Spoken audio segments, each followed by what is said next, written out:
Question number 1 में वो कह रहा है रेडिकल एक्सप्रेशंस को आपने एक्सपोनेंशियल फॉर्म में लिखना है और एक्सपोनेंशियल एक्सप्रेशंस को आपने रेडिकल फॉर्म में लिखना है। जस्ट लिखना है, सिंप्लीफाई नहीं करना।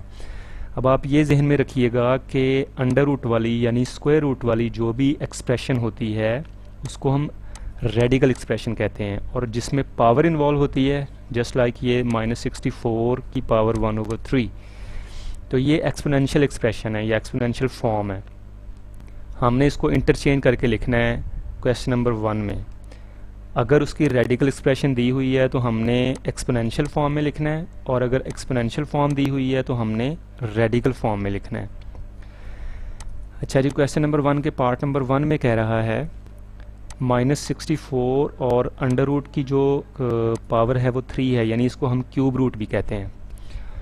अच्छा जी, अब ये सिंपल सी बात है, जो क्यूब रूट की पावर होती है या अंडर रूट की जितनी भी पावर होती है तो उसको आप फ्रैक्शन में लिख देते हैं। यानी यहाँ पे 3 है, यहाँ पे देखिए ये 3 है ना, तो -64 की पावर 1/3 हो जाएगी फ्रैक्शन के नीचे, 1 ऊपर और ये जो पावर होती है यहाँ पे ये नीचे आ जाती है 3।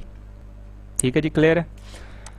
यहाँ पे देखें 2⁵3/5, 2 की पावर 3 अलहदा कर लिया हमने और 1/5 हमने अलहदा कर लिया, क्योंकि 3/5 या 3 मल्टीप्लाइड बाई 1/5 बात तो एक ही है।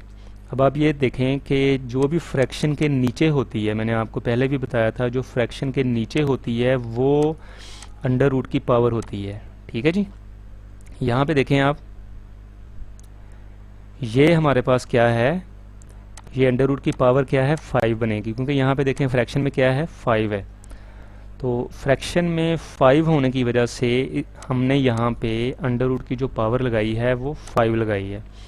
ये 2 की पावर जो 3 थी ये एज इट इज़ हमने अंडर रूट के नीचे लिख ली है। क्लियर है। अच्छा जी, यहाँ पे देखें -7 की पावर 1/3 है। अब देखें फ्रैक्शन के नीचे क्या है 3 है, तो आपको क्लियर हो जाना चाहिए कि जो अंडर रूट है उसकी पावर यानी उसके पास यहाँ पे क्या आएगा 3 आएगा। यानी जो भी हमारे पास बटे के नीचे होगी कोई भी चीज़, यहाँ पे 5 थी, हमने अंडर रूट की जो पावर है या जो अंडर रूट के ऊपर लिखा हुआ है हमने वो 5 है। ठीक है।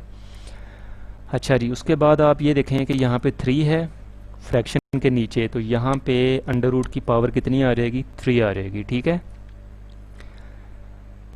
यहाँ पे देखें फ्रैक्शन के नीचे क्या है 3 है, इसको हम अलहदा कर लेते हैं। y की पावर -2 को अलहदा कर लिया है और 1/3 को हमने क्या कर लिया है अलहदा कर लिया है।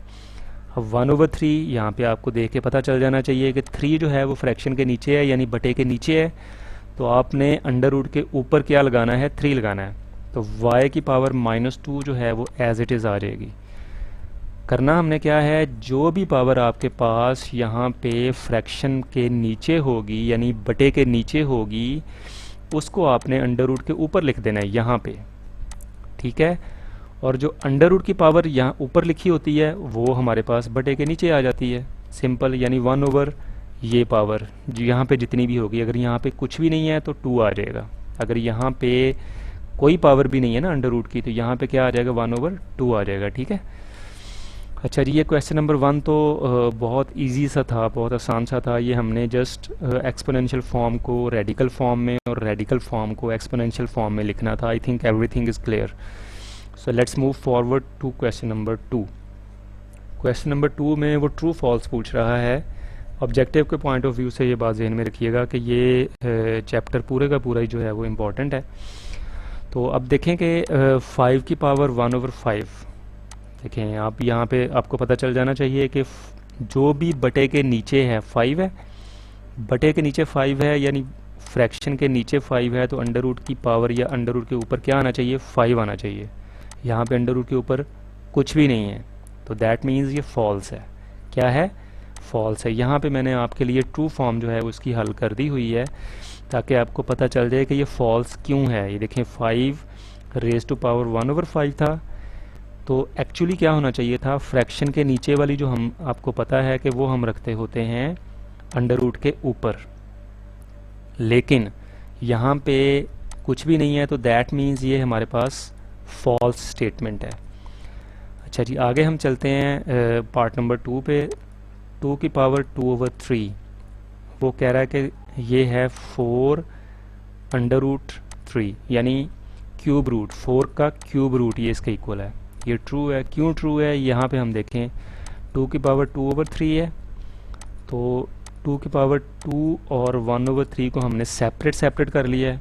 बात तो एक ही है, 2/3 लिख लें या 2 × 1/3 लिख लें, ठीक है। अब यहाँ पे देखें 2^2 है और यहाँ पे फ्रैक्शन के नीचे क्या है, 3 है, 1/3 है ना। तो इस 3 को हम क्या करेंगे, अंडर रूट के ऊपर लिखेंगे, ठीक है। अंडर रूट के क्या लिखेंगे, ऊपर लिखेंगे। तो ये जो 2^2 है ये अंडर रूट के नीचे अंदर आ जाएगी। तो यहाँ पे देखें 2^2 कितनी बन गई, 4, और ये अंडर रूट की जो 3 था वो हमने एज इट इज़ लिख दिया, यानी क्यूब रूट हमने बना के लिख दिया। तो दैट मीन्स ये ट्रू स्टेटमेंट है सेकंड वाली। अब थर्ड वाली पे चलते हैं।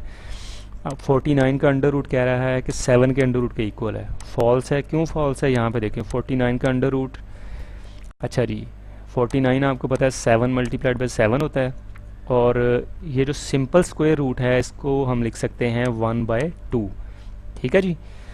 यहाँ पे मैंने आपको पहले भी बताया है कि यहाँ पे जब कुछ भी नहीं होता अंडर रूट के ऊपर तो इसका मतलब है 1/2। इसकी पावर कितनी होती है, 1/2। इसको स्क्वायर रूट भी कहते हैं। यहाँ पे देखें जी 7 की पावर 2 हो गई और 1/2 हमने साथ मल्टीप्लाई कर दिया, तो 2 और 2 कैंसिल हो गए, 7 की पावर 1 यानी 7 आना चाहिए। उसने लिखा हुआ है 49 का अंडर रूट 7 अंडर रूट के इक्वल, तो अंडर रूट नहीं आना चाहिए, तो that's why it is false. अच्छा जी, फोर्थ स्टेटमेंट की तरफ चलते हैं हम। यहाँ पे वो कह रहा है कि x की पावर 27 है और उसका आगे क्यूब रूट है, तो वो है इक्वल x की पावर 3 के। ये देखते हैं कि फॉल्स क्यों है। ये है फॉल्स, लेकिन क्यों फॉल्स है यहाँ पे देखें। x की पावर 27 और उसका क्यूब रूट है, तो पावर कितनी आ जाएगी, 1/3, क्योंकि आपको पता है कि जो अंडर रूट के ऊपर होता है उसको हम बटे के नीचे लिख लेते हैं, ठीक है। 27 को हम 1/3 से क्या करेंगे, मल्टीप्लाई करेंगे। क्वेश्चन नंबर 3 में कह रहा है सिंप्लीफाई द फॉलोइंग। अब हमने इसको सिंप्लीफाई करना है। सिंपल सा मेथड है वही।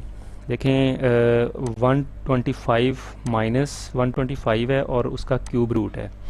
अब आप देखें 125 को हम फैक्टराइज करते हैं तो क्या आता है, 5 की पावर 3 आता है। यहाँ पे देखें हमने 125 को फैक्टराइज किया है तो कितना आता है, 5 की पावर 3। यहाँ पे मैंने लिख दिया है 5 की पावर 3 और ये साथ माइनस आ गया, ठीक है। और ये क्यूब रूट है तो मतलब इसकी पावर कितनी होगी, 1/3, क्योंकि ये जो अंडर रूट के ऊपर होता है वो आपको पता है फ्रैक्शन के नीचे उसकी पावर आ जाती है, ठीक है। अब ये 5 की पावर 3 और ये 1/3 आपस में मल्टीप्लाई होंगे तो -5 की पावर कितनी आ जाएगी, 1। तो पावर 1 जो होती है वो नहीं लिखते हम, इसलिए ये इक्वल टू -5 आ जाएगा। तो -125 का क्यूब रूट जो है वो इक्वल टू -5 है। सेकंड क्वेश्चन है जी 32 अंडर रूट उसके ऊपर 4। 32 जो है वो उसका 4th अंडर रूट लेना आपने, ठीक है। यहाँ पे देखें जी 4 है तो इसकी पावर कितनी बन गई, 1/4। क्लियर है ना। ये तो यहाँ पे जो कुछ भी होगा वो आप 1 के नीचे लिख देंगे, वो पावर बन जाएगी अंडर रूट की, ठीक है। यहाँ पे देखें जी 32 को है, 32 को हमने फैक्टराइज किया है तो ये बनता है 2 की पावर 5, 2 की पावर 5 बनता है, ठीक है। और ये सारे का सारा हम इसकी पावर लिख देते हैं 1/4, क्योंकि अंडर रूट के ऊपर 4 था तो इसलिए हमने 1/4 लिख दिया हुआ है। यहाँ पे देखें जी 2⁴ मल्टीप्लाइड बाई 1/4। ये मैंने 4 जो हैं पहले इकट्ठे कर लिए हैं, उनके साथ मैंने क्या कर दिया, 1/4 को मल्टीप्लाई कर दिया, क्योंकि पावर को कैंसिल आउट करना है हमने, ठीक है। और एक जो ये वाला बच गया था उसकी मैंने वैसे ही 1/4 लिख दिया, क्योंकि इसकी पावर भी 1/4 है और ये जो चारों हैं इनकी पावर भी 1/4 है, इसलिए 4 इकट्ठे किए थे 4, तो इसलिए 2 की पावर 4 कर दी। ये 5th जो था हमने यहाँ पे लिख लिया, इसकी पावर 1/4 हो गई, ठीक है। अच्छा, ये 4 और 1/4 क्या हो गए, कैंसिल हो के 1 हो गया। ये 2 रेज़्ड पावर 1/4 वैसे की वैसे आ गया, ठीक है जी। यहाँ पे देखें जी ये 2 हमने साथ वैसे लिख लिया और ये 2 अंडर रूट के नीचे चला गया। ये 1/4 है तो दैट मीन्स आपको पता है कि फ्रैक्शन के नीचे 4 है, तो दिस मीन्स यहाँ पे आप अंडर रूट के ऊपर क्या लगा देंगे, 4 लगा देंगे। ये हमारा आंसर आ जाएगा। ठीक है जी। अच्छा, let's move to part number 3। 3/32 under root की पावर जो है वो 5 है। 3/32 अंडर रूट की पावर 5 का मतलब है कि 1/5 फ्रैक्शन के नीचे लिखेंगे। अब अलग-अलग कर लें। 3 की पावर 1/5 है, क्योंकि यहाँ पे ब्रैकेट के बाहर है, तो दैट मीन्स ब्रैकेट के अंदर जो कुछ भी है उसकी सब की पावर 1/5 है। अच्छा जी, 32 को आपको पता है कैसे लिखते हैं। 32 आपको पता है, यहाँ पे देखें कि 2 की पावर 5 लिख सकते हैं 32 को फैक्टराइजेशन के बाद। मैंने यहाँ पे यही किया है। ये देखें, 32 को पहले हमने पावर अलग करके लिखी थी, 32 की पावर 1/5 थी, फिर 32 को हमने लिखा 2 की पावर 5। ये 1/5 साथ पावर सिंपल मल्टीप्लाई हो गई है। ठीक है। अच्छा जी, उसके बाद क्या हुआ है, 3 की पावर 1/5 वैसे की वैसे लिख ली हमने, और नीचे 5 और 1/5 जो हैं वो आपस में कैंसिल हो गए। ठीक है, नीचे 2 आ जाएगा। तो 3 की पावर 1/5 का मतलब ये है कि 5 के जो 3 है उसके ऊपर जो अंडर रूट आएगा उसके ऊपर उसकी पावर कितनी होगी, 5। ठीक है, और नीचे जो 2 बचा था वो एज इट इज़ आ जाएगा। बहुत ज़्यादा इजी है ये। देखें, फोर्थ पार्ट है, क्यूब रूट लिया हुआ है -8/27 का। तो 8 को आपको पता है हम लिख सकते हैं 2 की पावर 3 फैक्टराइजेशन के बाद। 27 को हम लिख सकते हैं 3 की पावर 3। ये देखें, फैक्टराइजेशन की हुई है मैंने आपके लिए। ठीक है, ये देखें, -8 है तो -2 की पावर मैंने 3 लिख ली है फैक्टराइजेशन के बाद। ठीक है, ये 1/3 सब की पावर थी, क्योंकि सारे के ऊपर क्या है, क्यूब रूट है। क्यूब रूट का मतलब है ये पावर कितनी बन जाएगी, सब की 1/3। ठीक है, 1/3 का मतलब है हमने पावर अब यहाँ पे अलग-अलग कर ली है। 8 की हमने पावर अलग कर ली है और 27 की पावर अलग कर ली है। 8 को मैंने लिख लिया है 2 की पावर 3 और साथ ये पावर अलग करके लिख दिया 1/3। 27 को मैंने लिख दिया है 3 की पावर 3 और ये उसकी पावर हमने लिख दी है 1/3। ठीक है जी। यहाँ पे देखें जी, 3 और 1/3 मल्टीप्लाई होंगे। ठीक है, ये साथ माइनस आ जाएगा, और यहाँ पे भी वही हम करेंगे, 3 और 1/3 आपस में मल्टीप्लाई हो जाएंगे।